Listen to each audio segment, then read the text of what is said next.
Ya Allah Bapa, kami siap untuk mendengarkan kebenaran firman-Mu. Sebelum hamba berbicara menyampaikan kebenaran firman Tuhan ini, biarlah terlebih dahulu Engkau yang bekerja menjamah dan memberkati setiap umat-Mu, supaya kami semuanya sungguh menikmati kebenaran firman ini, terus diubahkan menjadi bentukan yang Kau kehendaki, sehingga hidup kami sungguh menyukakan hati-Mu. Berkati hamba-Mu, pakai menjadi saluran berkat-Mu. Dimuliakan, ditinggikan Engkau di dalam Kristus Yesus Tuhan. Dalam nama Tuhan Yesus, haleluya, amin. Lalu Musa mengulurkan tangannya ke atas laut, dan semalam-malaman itu Tuhan menguapkan air laut dengan perantaraan angin timur yang keras, membuat laut itu menjadi tanah kering, maka terbelahlah air itu. Demikianlah orang Israel berjalan dari tengah-tengah laut di tempat kering, sedang di kiri dan di kanan mereka air itu sebagai tembok bagi mereka. Makna terbelahnya laut terbelah. Makna terbelahnya laut terbelah. Apa makna dari terbelahnya laut terbelah? Yang pertama adalah tindakan penyelamatan Tuhan. Perhatikan dengan baik. Apa yang terjadi kalau Tuhan tidak membelah laut terbelah? Semuanya akan binasa. Allah mengasihi bangsa Israel. Kemudian Allah mengingat perjanjiannya dengan Abraham. Kemudian diteruskan bagi Ishak dan Yakub.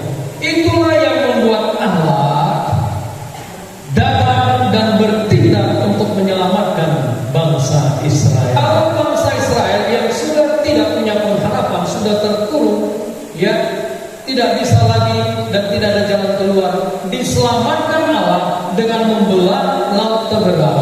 Itu berarti Tuhan ingin berkata kepada kita, ya, apapun kondisi di dalam hidup kita, mungkin masalah, problema, tantangan apa saja yang menghimpit dan kita tidak lagi melihat jalan keluar, Tuhan ingin berkata, Akulah juru selamat. Akulah Allah yang akan menyelamatkan kamu. Akulah Allah yang akan memberikan jalan keluar kepadamu. Amin. Amin. Jadi Tuhan ini, setiap kita percaya dan mengakui Tuhan Allah di dalam Yesus Kristus adalah satu-satunya pribadi yang mampu dan mau memberikan keselamatan, jalan keluar bagi setiap kita di dalam seluruh permasalahan hidup kita. Bahkan di tengah-tengah krisis, di tengah-tengah keadaan yang tidak mungkin lagi kita lalui dan tidak ada jalan keluarnya. Ketika Firaun telah dekat, orang Israel menoleh, maka tampaklah orang Mesir bergerak menyusul mereka. Lalu sangat ketakutanlah orang Israel dan mereka bersungguh kepada Tuhan. Dan mereka berkata kepada Musa, apakah karena tidak ada kuburan di Mesir, maka engkau membawa kami untuk mati di padang gurun ini? Apakah yang kau perbuat ini terhadap kami dengan membawa kami keluar dari Mesir? Bukankah ini telah kami katakan kepadamu di Mesir, janganlah mengganggu kami dan biarlah kami bekerja pada orang Mesir, sebab lebih baik bagi kami untuk bekerja pada orang Mesir itu daripada mati di padang gurun ini. Perhatikan, ketika mereka menoleh ke belakang melihat Firaun dan tentaranya, pasukan-pasukan terpilihnya dengan kereta berkudanya datang menyusul mereka, maka apa yang terjadi? Bangsa Israel sangat ketakutan. Bangsa Israel menjadi khawatir, cemas,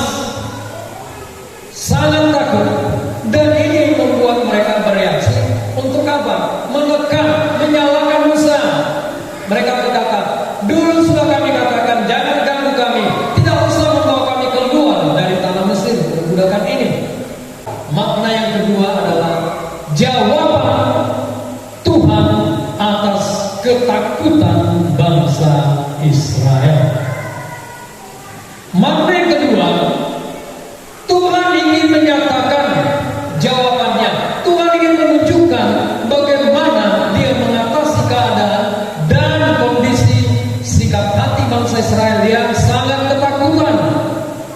Karena mereka berkata, kalau mereka sudah menyusul kita, pastilah kita mati. Harusnya kita nggak usah keluar dari Mesir. Seringkali hal ini menjadi sikap hati yang terjadi di dalam diri kita. Sudah ditolong Allah, dibebaskan dari perbudakan, di mana mereka menjadi hamba, menjadi budak yang disiksa, dipaksa bekerja, melakukan tindakan-tindakan pekerjaan yang sudah dibebankan oleh Firaun melalui mandor-mandor semua orang-orang pilihannya untuk mengawasi pekerjaan yang harus dilakukan bangsa Israel. Sebenarnya bangsa Israel menderita. Amin. Banyak yang dicambuk kemudian mati dan sebagainya. Tapi setelah bangsa Israel ditolong, perhatikan, ditolong, dibebaskan dari perbudakan, bahkan ketika mereka keluar, apa yang terjadi? Semua orang-orang Mesir menjadi berubah karena dijaga Tuhan. Mereka memberikan apa? Emas, perak, semua anting-anting kalung untuk dibawa oleh bangsa Israel. Bangsa Israel, tetangga-tetangganya memberikan itu karena tangan Allah yang memaksa mereka untuk memberkati umatnya. Coba perhatikan, bukankah bangsa Israel sangat beruntung? Bukankah bangsa Israel mengalami kasih Allah yang luar biasa, yang tidak terbatas itu, membebaskan mereka dari perbudakan di Mesir? Demikian juga kita. Kita sudah diselamatkan di dalam Yesus Kristus Tuhan. Tidak ada jasa-jasa kita untuk keselamatan itu. Itu adalah kasih karunia Allah semata-mata. Tetapi di dalam kehidupan ini seringkali kita mengeluh, seringkali kita menggerutu, seringkali kita bersungut-sungut, bahkan kita menyalahkan Tuhan. Ketakutan, kecemasan, kebimbangan, keraguan, kekhawatiran tidak bisa diselesaikan dengan kekuatan kita, dengan kemampuan kita, dengan apa yang ada pada kita, dengan talenta kita, dengan pengalaman kita. Tuhan ingin berkata, akulah satu-satunya jawaban dari setiap permasalahan yang kalian sedang alami, atau masalah yang saya izinkan terjadi di dalam kehidupanmu. Keluaran 14 ayat 13 dan 14, 1-2 ya. Tetapi berkatalah Musa kepada bangsa itu, janganlah takut, berdirilah tegak dan lihatlah keselamatan dari Tuhan yang akan diberikannya hari ini kepadamu. Sebab orang Mesir yang kamu lihat hari ini tidak akan kamu lihat lagi untuk selamanya. Tuhan akan berperang untuk kamu dan kamu akan diam saja. Janganlah takut, berdirilah tetap dan lihatlah keselamatan dari Tuhan. Jadi Musa berkata, Tuhan yang akan bertindak. Tidak perlu kalian gusar-gusur, takut, gelisah, khawatir, karena bukan kamu yang berperang, tetapi Allah yang berperang untuk kamu. Tuhan akan berperang untuk kamu dan kamu akan diam saja. Diam saja artinya di sini diam dalam pengertian tidak usah berusaha mencari jalan-jalan lain, mencari hal-hal lain untuk keluar dari rasa takut, khawatir kita dengan cara kita sendiri, dengan pemikiran kita sendiri, dengan kebenaran yang kita anggap itu bisa mengeluarkan kita dari permasalahan yang sedang kita alami.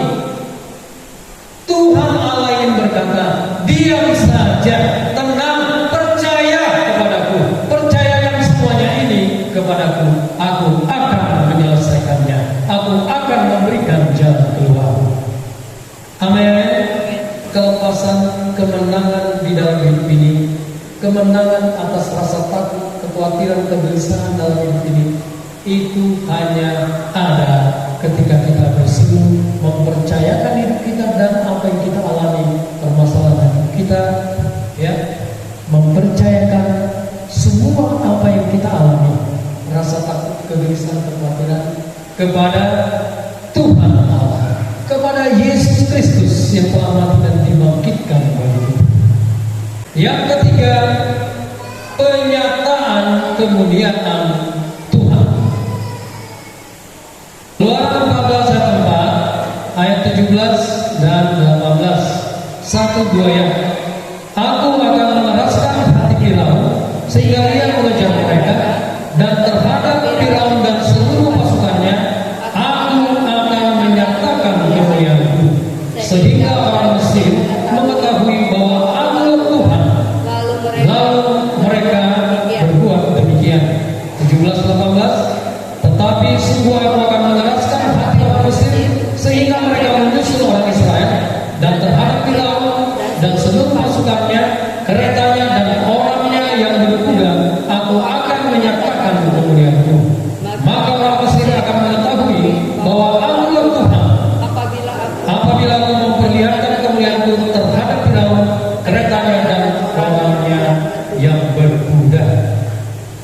Jadi yang ketiga adalah penyataan kemuliaan Tuhan. Dengan Tuhan bertindak membelah laut Teberau sehingga kering, dan umatnya bisa berjalan selamat dari kejaran bangsa Mesir, pasukan Firaun. Ya, ketika mereka melihat kering, mereka jalan, tetapi kemudian Allah bekerja ada di belakang bangsa Israel. Kemudian air itu kembali menutup dan menenggelamkan semua pasukan dan kereta kudanya. Orang Mesir yang kamu lihat sekarang tidak akan pernah kamu lihat lagi. Berarti apa? Semua mereka mati di laut. Nah, perhatikan, Tuhan menyatakan kemuliaannya kepada Firaun, kepada bangsa Mesir. Dia adalah Allah yang maha kuasa, yang punya kuasa, yang dapat melakukan apa saja yang tidak bisa dilakukan oleh manusia, yang tidak bisa dilakukan oleh dewa-dewa, yang tidak bisa dilakukan oleh Allah lain. Dia adalah Allah yang tinggi luhur, yang agung. Tidak ada selain Dia. Dialah satu-satunya yang bisa membelah Laut Merah dan memberikan keselamatan dan menyelesaikan masalah-masalah yang dialami oleh bangsa Israel, sehingga mereka beroleh kelepasan, kemenangan di dalam kehidupan mereka. Yang kedua, Tuhan Allah juga menyatakan kemuliaannya kepada bangsa-bangsa lain yang ada di dunia. Mari kita coba baca Keluaran 15 ayat 11 sampai 16. Siapakah yang seperti engkau di antara para Allah? Ya Tuhan, siapakah seperti engkau? Mulia karena kekudusanmu, menakutkan karena perbuatanmu yang masyhur. Engkau pembuat keajaiban. Engkau menurunkan tangan kananmu, bumi pun menelan mereka. Dengan kasih setiamu, engkau menuntun umatmu yang kau tebus. Dengan kekuatanmu, engkau membimbingnya ke tempat kediamanmu yang kudus. Bangsa-bangsa mendengarnya, mereka pun menggigil, kegentaran menghinggapi penduduk tanah miskin. Pada waktu itu gemparlah kepala kaum di Edom. Dinyatakannya juga kepada bangsa Edom. Kedahsyatan menghinggapi orang-orang berkuasa di mana? Di Moab. Semua penduduk tanah Kanaan gemetar. Ngeri dan takut menimpa mereka karena kebesaran tanganmu. Mereka kata seperti batu sampai umatmu menyeberang. Ya Tuhan, sampai umatmu yang kau peroleh menyeberang. Tuhan juga menyatakan kemuliaannya, keluhurannya, keagungannya, pribadinya yang tidak ada Allah atau pribadi lain yang seperti Dia, yang sanggup menolong, melepaskan dan melakukan mujizat untuk memberikan kemenangan kepada bangsa Israel. Tidak ada yang lain. Dinyatakannya juga kepada bangsa-bangsa lain. Yang ketiga, kemuliaan Tuhan juga dinyatakan kepada umatnya. Mari kita baca ayat yang terakhir dari Keluaran 14 30-31. Kita baca bersama. 1-2 ayat. Demikianlah pada hari itu Tuhan menyelamatkan orang Israel dari tangan orang Mesir, dan orang Israel melihat orang Mesir mati terhantar di pantai laut. Ketika dilihat oleh orang Israel betapa besarnya perbuatan yang dilakukan Tuhan terhadap orang Mesir, maka takutlah bangsa itu kepada Tuhan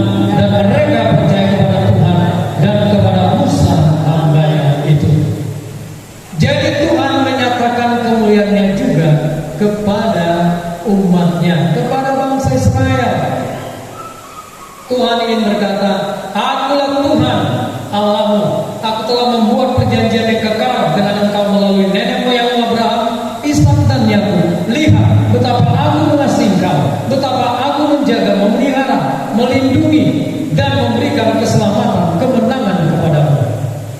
Tidak ada yang bisa melakukan itu. Sehingga apa? Mereka menjadi percaya. Ya, dikatakan maka takutlah bangsa itu kepada Tuhan dan percaya kepada Tuhan dan kepada Musa.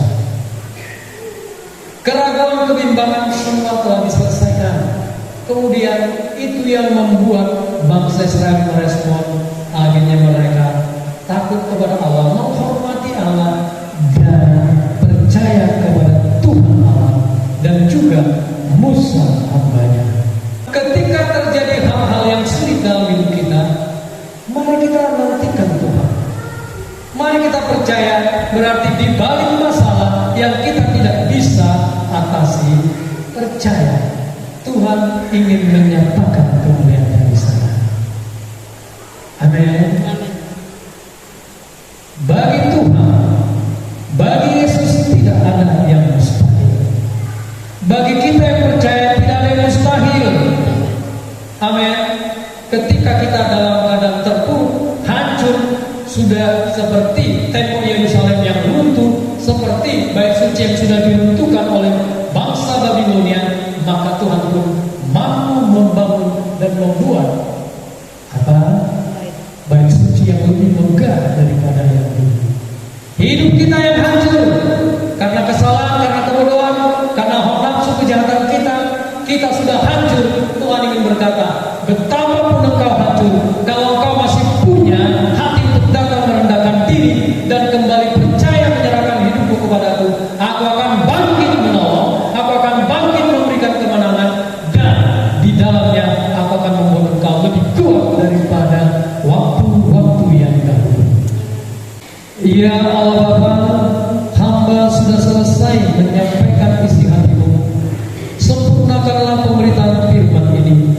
Biarlah terjadi perubahan, transformasi di dalam hidup kami, supaya kami percaya kepada Engkau, kepada firman-Mu, dan setiap permasalahan dalam hidup kami tahu jawabannya hanya ada di dalam Engkau Bapa, di dalam Engkau Tuhan, di dalam Engkau Yesus. Kami mau hidup di dalam takut akan Engkau, hidup menyukakan hati-Mu. Terima kasih Bapa, dalam nama Tuhan